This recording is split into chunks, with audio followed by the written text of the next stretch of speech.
Okay, so welcome to Bodhicitta Dakini Monastery, and today's teaching is on the 8 verses of Thought Transformation, which is a Tibetan Buddhist text. I believe it's written by Geshe Chekawa. I think the most important thing to know about this text is the context.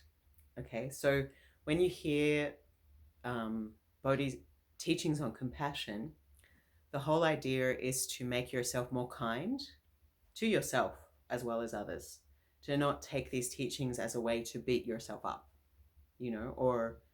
or minimize your own needs, but to understand that compassion is only possible if you're full up with what you need. You've got your basic needs met, you're being kind to yourself, and you're not beating yourself up.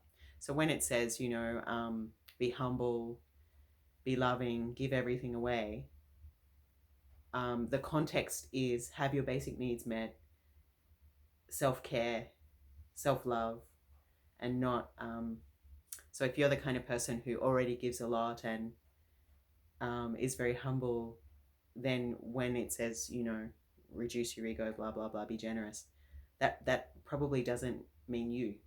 We're talking about people who aren't that way. And compassion and love first and foremost have to be for yourself. Yeah, I don't know what's going on with our lights. Anyway, maybe my battery's low. Okay, so the first verse says, view all beings as a wish-fulfilling jewel and hold them dear. So there is this kind of habit in our society. If there is someone we don't like, have you noticed there's all these unqualified psychologists on social media? And if someone says something we don't like, or if they ask us to back up our argument with facts, you're a narcissist. And we dismiss them, we cut them out of our life because we think friendships are expendable and that there'll always be another person, which is a shame that we don't.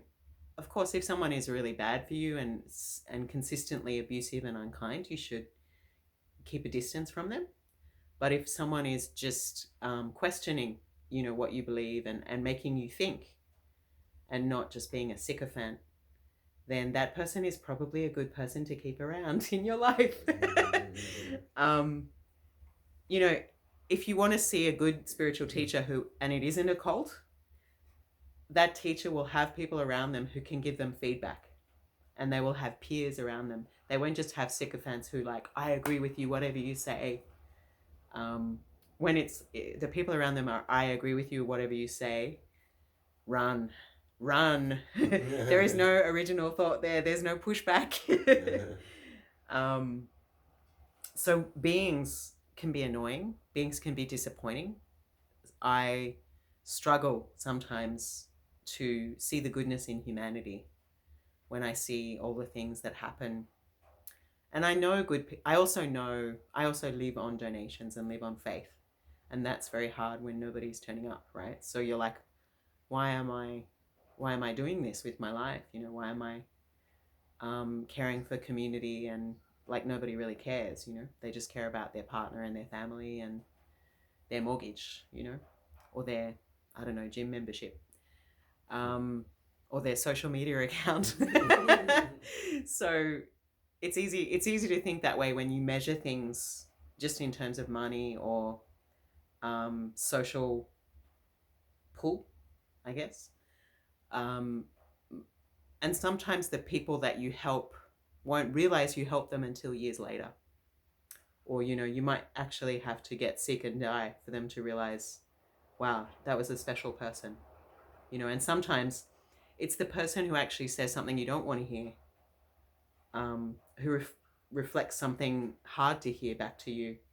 They're actually the one who cares about you, because the people who are just sucking up to you and using you won't tell you to your face the things you don't want to hear, I think we all have to be very careful about offering criticism because some people can really take it the wrong way. So it should be constructive and kind. And you should know the person well before you offer that. But in Buddhism, the difficult people, or the people that disappoint you, are kind of like the compost that grows the roses. You know, they're the people. It's not the people that are just massaging your ego and making you feel good about yourself all the time and telling you whatever you want to hear. They're probably not the ones that are going to make you grow.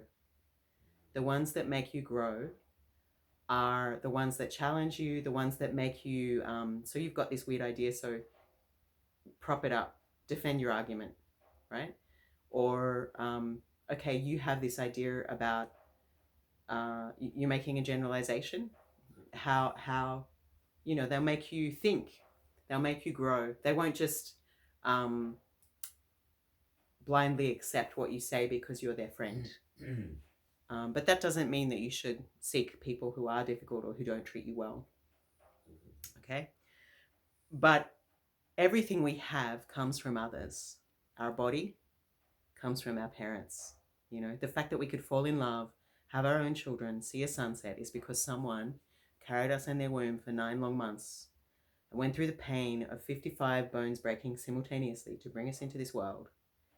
Like, imagine, like, your skin is ripping and you don't even notice because you're in so much pain, right? And people who grow our food, people who make our roads, people who fought so that children wouldn't be in mines and that women and working class men could have the vote.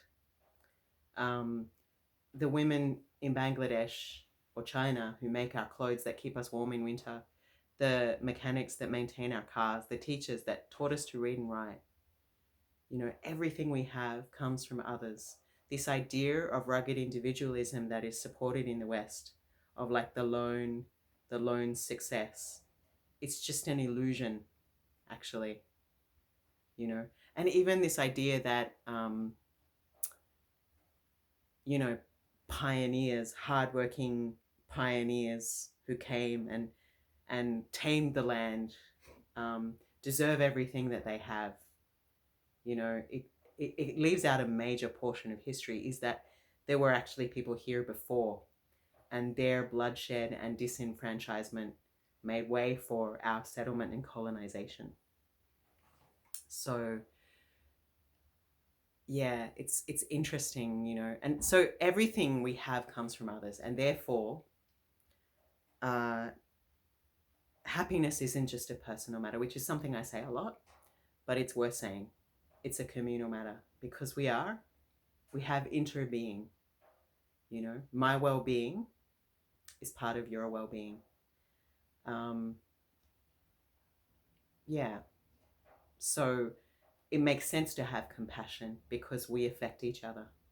You can't have a secure, safe civilization while half of the people are living in intense homeless, addicted to opioids.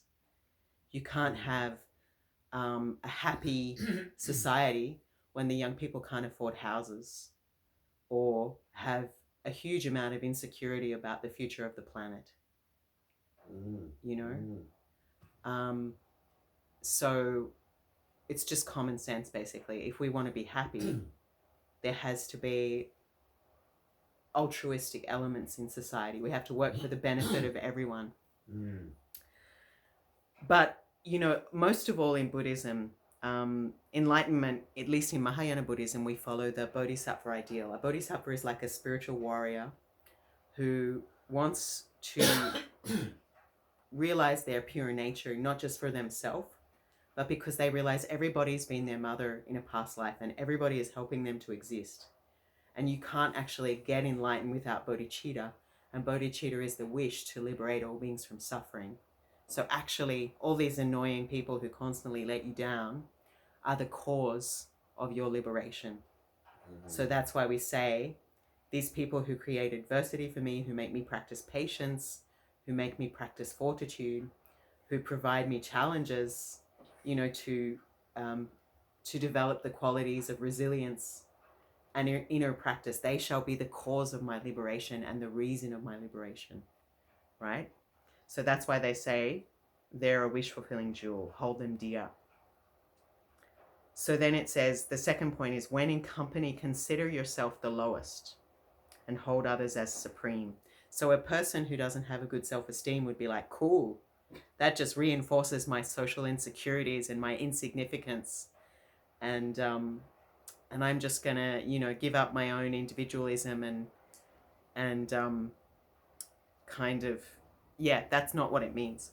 What it means is be wise about how you love and be wise about how you serve, in the sense that it is pure arrogance to believe that that you alone can achieve great things.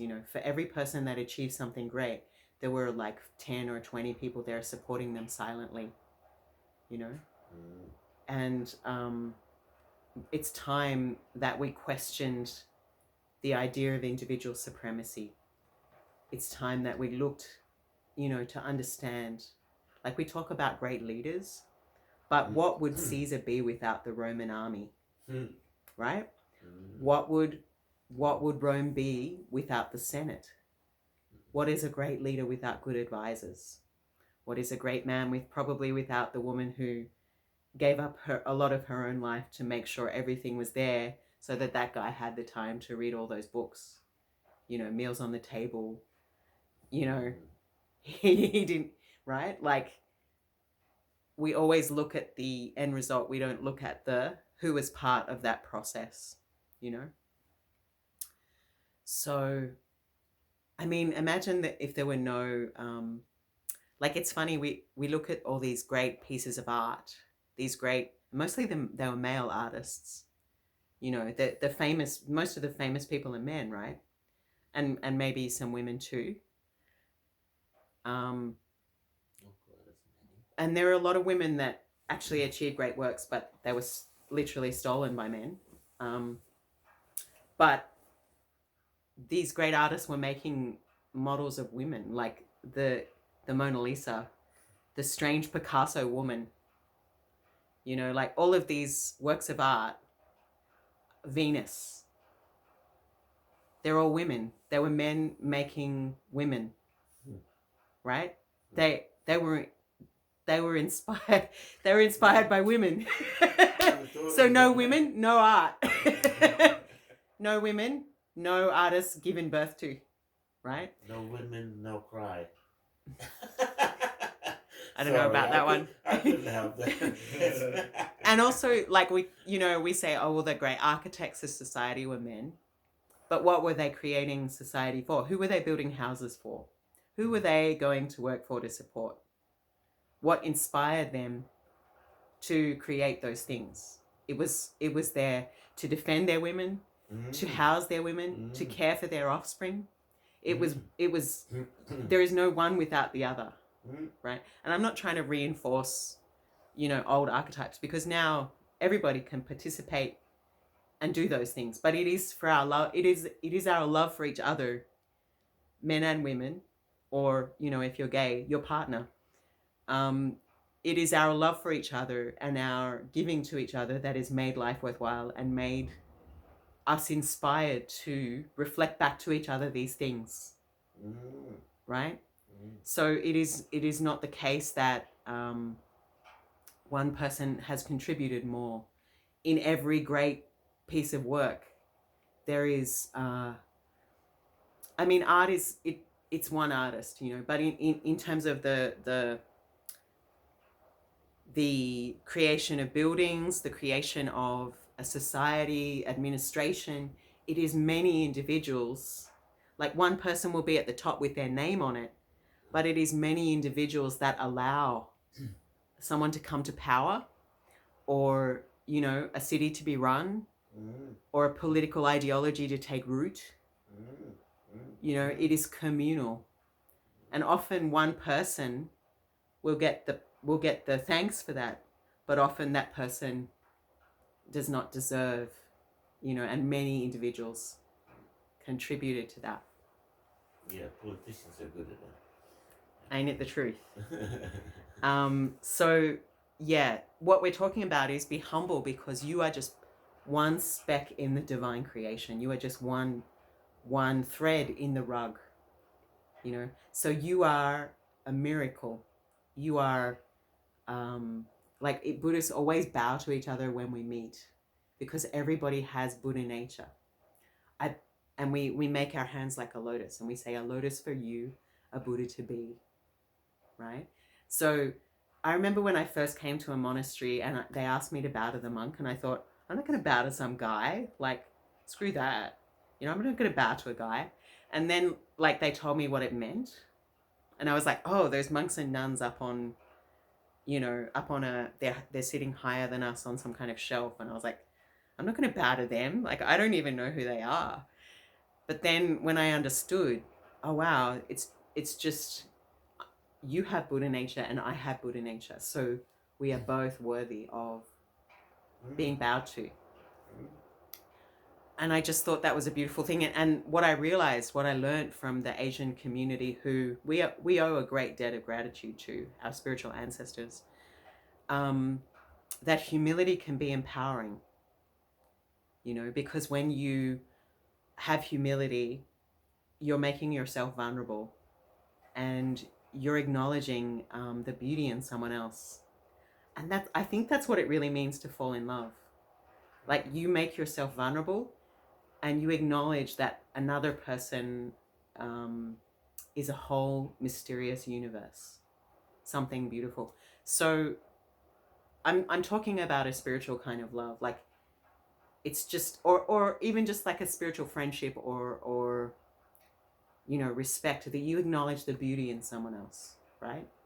And that's a kind of love, I think. I think maybe that would be called philia, friendship, the love of friendship, or agape, the altruistic love, versus eros, which is erotic love and much more temperamental. So, yeah, hold yourself as the lowest, meaning I am just a small speck in this universe, right? And people who are spiritual teachers and who hold power, like if they're a political leader or a psychotherapist, they have a power. If they're a doctor or a health provider, they have a power that they need to acknowledge. They have a privilege and a responsibility to not take advantage of the person who is in their spiritual or physical care, because that person is trusting them, giving them privileged information, and therefore you shouldn't be sleeping with them and you shouldn't be manipulating them or taking advantage of them, because they're coming to you with their heart open, vulnerable, needing help. Right? Same with children. If there is a child in your community, you have a duty of care to not take advantage of them or manipulate them. And then number 3, when delusion appears, I will transform it. So when I was a hippie, I went to a lot of kind of spiritual gatherings where people would talk about love and light and extraordinary states of mind and high frequencies, and it was all very interesting and really elaborate philosophy. But very few people would talk about really simple things like nobody at the retreat wants to wash the dishes, or we talk about love, but we don't want to turn up to build the toilet. We want the most advanced spiritual teaching, but we can't even keep the 5 precepts, like don't kill, don't steal, don't lie, don't commit sexual misconduct, and stay sober. We can't even do that. But we want a teaching on Dzogchen or the nature of mind or Advaita Vedanta. We want the highest initiation from the most exotic spiritual teacher, but we even can't do the dishes in the monastery or, turn up regularly. We can't do the basic things, but we want the most advanced things, So yeah, you can't have the most advanced states of mind without doing the most boring kind of meditation, turning up regularly. In the sense that you don't turn up to work the first day and expect the whole week's pay, the check. It's like, I've been here an hour.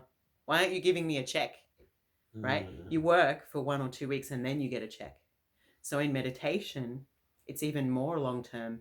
You do a lot of really boring, non-exceptional meditations, and then you get some deeper experience. You don't just expect it on the first day.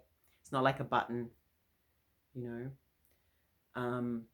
It's a more complex, profound marathon, not a 100-meter race.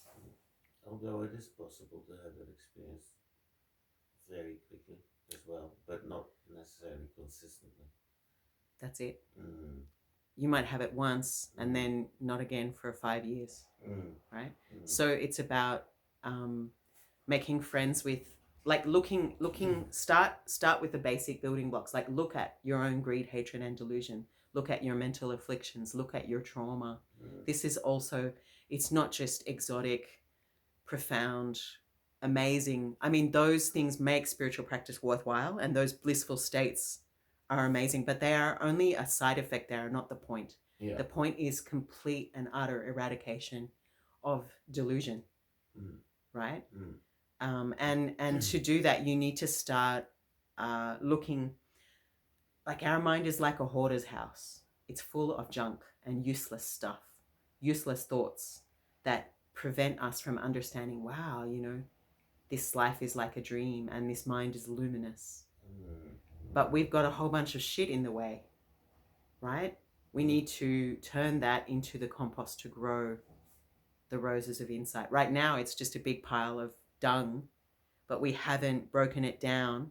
We haven't turned it into compost. We have not digested our trauma and we're not looking at our greed, hatred, and delusion. And like, when we have, you know, anger, is it based on a misunderstanding? And how can we transform it? How can we heal it? How can we apply loving kindness? When we have, you know, really dull states of mind, or really numb or uninspired, you know, how can we just sit with it and slowly you see it lifts? It's so easy to just get caught in the concretizing of your thoughts, and we think we are our thoughts and feelings. Like, someone who commits suicide feels horrible and despairs that they will ever feel different to that again. So they take a permanent solution for a temporary problem. And it's easy to say because the depression can be very significant, you know. And even, I think, there are people who take guns and just open fire at a shopping center because they feel so unloved. They feel so unseen. So they're like, F you, you know, you don't notice me, you don't validate me, you don't care about me, you won't acknowledge me, you won't date me, okay, da-da-da-da-da. But there is a pain there that they can't sit with. And we need to teach people to be able to sit with their pain and examine it. You know, are people really horrible, or are they just really exhausted and struggling and too busy to notice? It's not that they don't care. It's just that they've got their own struggles, right? And rather than expecting other people, demanding other people date me or appreciate me, maybe I can work on myself.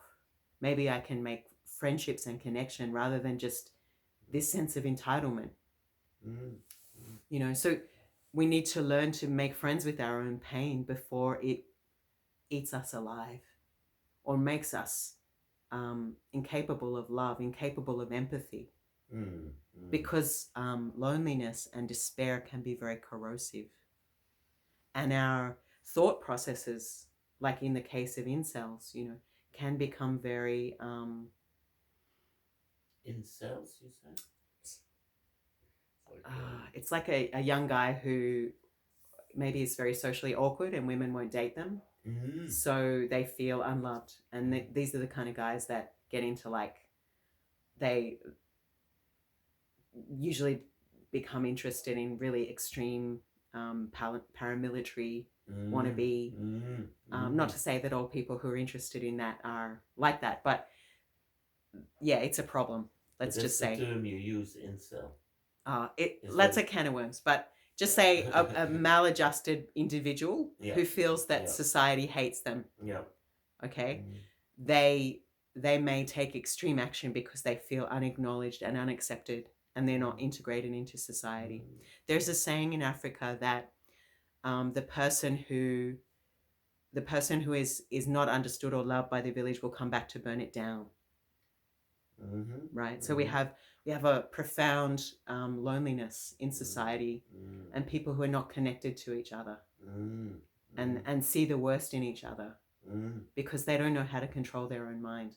This thought takes root. I'm unloved. I'm not accepted, and therefore a projection comes about. Others are terrible because they haven't acknowledged me, they haven't loved me, they haven't connected with me. And then rather than going, okay, so how can I create healthy relationships with people? How can I connect in meaningful ways? How can I build bridges? This kind of rot takes root in the mind, you know? So, yeah, it's important to learn to sit with your own pain and transform it rather than it becoming corrosive. Okay, so then when beings, this is the fourth point, and this is written like in the 12th century, right? But it's so applicable to the world today. When beings are evil and overwhelmed by violent acts and suffering, see them as a treasure. So people can say, wow, it's dark times, but think about the plague. Think about how children in the 1950s and 60s used to hide under they'd had nuclear drills because they thought the Russians would drop the bomb, you know, or the Germans were dropping the bombs, right? Like, you know, and the life expectancy was like 30. So things actually have always been bad, and there have always been corrupt leaders and bad people, and there have always been good people and luminaries, you know. And there's often been times where we were on the edge of our own annihilation. This is not new. I mean, it's bad with climate change. It's a very significant and real threat of annihilation in this case. But in many ways, things for human beings have always been bad. But actually, in many ways, we're living longer. We have education. We have healthcare. So there are things to be happy about. But rather than just losing faith in humanity, develop compassion and see that, like, if someone is having a mental health episode, you don't take their delusions and their rants seriously, right? You know they're having a psychotic break and they need help, and you have empathy for them. They're not in their right mind.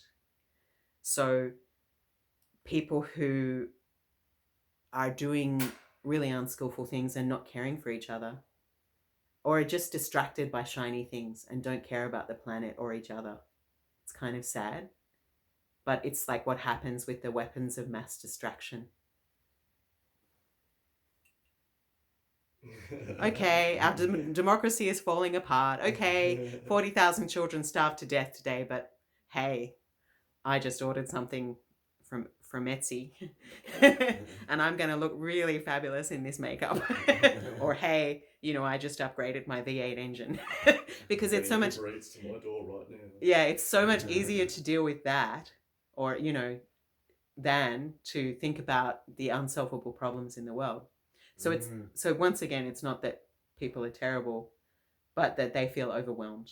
So don't take them too seriously. Don't take what others do too seriously because they're deluded. They're not in their right mind, right? Yeah, and you know, so those of us who are interested in spiritual growth need to develop empathy and pursue altruism, even though the world is still really messed up. Yeah, to light a lamp in the dark places. Those of us who are committed to justice, those of us who are committed to love and empathy, don't take people who are the vast portion of society who really doesn't care or feels too overwhelmed or is too busy. Don't feel discouraged by that. You know, don't take them too seriously because they're not in their right mind and they've never had an experience of radical transcendence where they recognize, wow, all the things I've been striving for are an illusion, and we're deeply and profoundly connected. They haven't had that experience, and they haven't probably been loved well, and there's just so many reasons why they're behaving like that. But don't take it personally, and continue developing bodhicitta, continue developing love. Because personally, I was a street kid, and I've seen a lot of bad things. I'm a rape survivor. I've seen people on drugs. I've seen people do horrible things to each other. And I could be like that. But what I realized is those experiences, what they taught me is that I don't want to be like that. And I'm very committed to like developing a more loving society, because I know what the opposite of that is. Right? So even though people are a bit crazy and the world is a bit crazy, I try to develop compassion and justice, because justice is how love looks in public. Because I've experienced the opposite of that. So then, number 5, when out of envy others abuse you or insult you, offer them the victory. So there's this tendency, like I'm guilty of that, to always want to be right, especially on social media. I want to be right. People need to agree with me. And if you don't agree, it's very in leftist circles, like, if you don't agree with me, I'm going to cancel you. Yeah.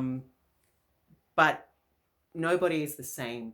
So expecting others to agree with you, they're walking a different path. So tolerance is necessary. I mean, tolerance of narcissism, being a Nazi is not okay. No. Right? Like Nazism. Being a Nazi, okay, I'm gonna cancel you. No, it's not okay. But like, you think that I mean, there are certain things that are just bigotry, but there are things that, like, you might have a different experience. So I need to be tolerant and learn deep listening in order to understand. Number 6, when someone who I've benefited offers me great harm, regard them as a teacher. It's very hard one, right? It's often the people we love the most who will hurt us the most. Like, especially the people we fall in love with. Like, when the people we fall in love with, who we've offered everything to, then betray us, or it just falls apart on its own through neither we just grow apart or whatever it is. It's so easy to become cynical and to have no faith in love, or to just wonder, what was that about? What was that 20 years of my life about? And or our parents, it's really hard when a family member or someone who is supposed to care for us doesn't understand us, doesn't respect us, doesn't even see us. And it's hard to have that attitude of like, wow. And I'm not saying we should be if someone is harming you or abusive, it's okay to distance yourself from that person. It's okay to say that is not okay and to set a boundary. Boundaries can be self-love. But at the same time, often there's someone who hurts us and they've shown us something about ourselves. Yeah, that's the beauty and the pain of relationships, that you will get your heart broken. But sometimes people are not trying to hurt us. They're just being themselves. And sometimes for someone to be themselves, for them to know, for them to grow, they will do something that means we don't get what we want. Because for a relationship to work, it has to meet the needs of both people. And that is growth. Like, that is why I think with spiritual teachings, we need some inner refuge. Because if we just put all our expectations for love and security in someone else, people are impermanent and changeable and unreliable. So we're going to suffer. Doesn't mean that we shouldn't love or have relationships, but we need some inner refuge because everything else changes. Everything is in a constant state of change. That is why we need some peace and some inner refuge. And if you know that love is inside you, then when you fall in love or you fall out of love, there is no love lost, because love is still inside you. You are whole. And that person that you saw that love in, that person who you love very much, who is no longer there, was just a mirror for something that was already inside you.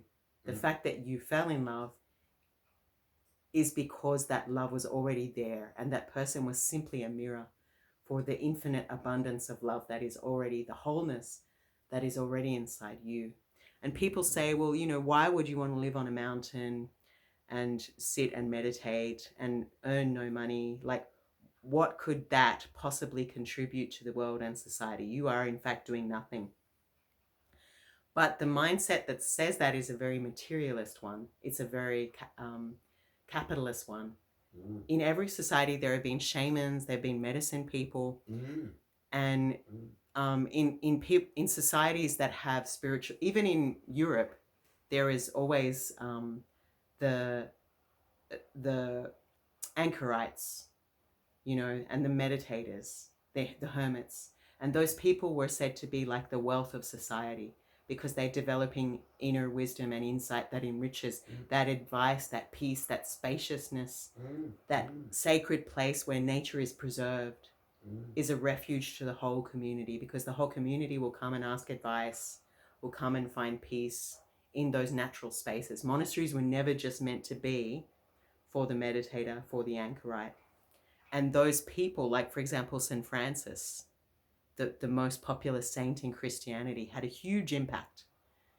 And the Buddha or Jesus or whatever, those people who go away from society kind of bring, at first society criticizes them, but by the end, society is following them because they're the visionaries, right?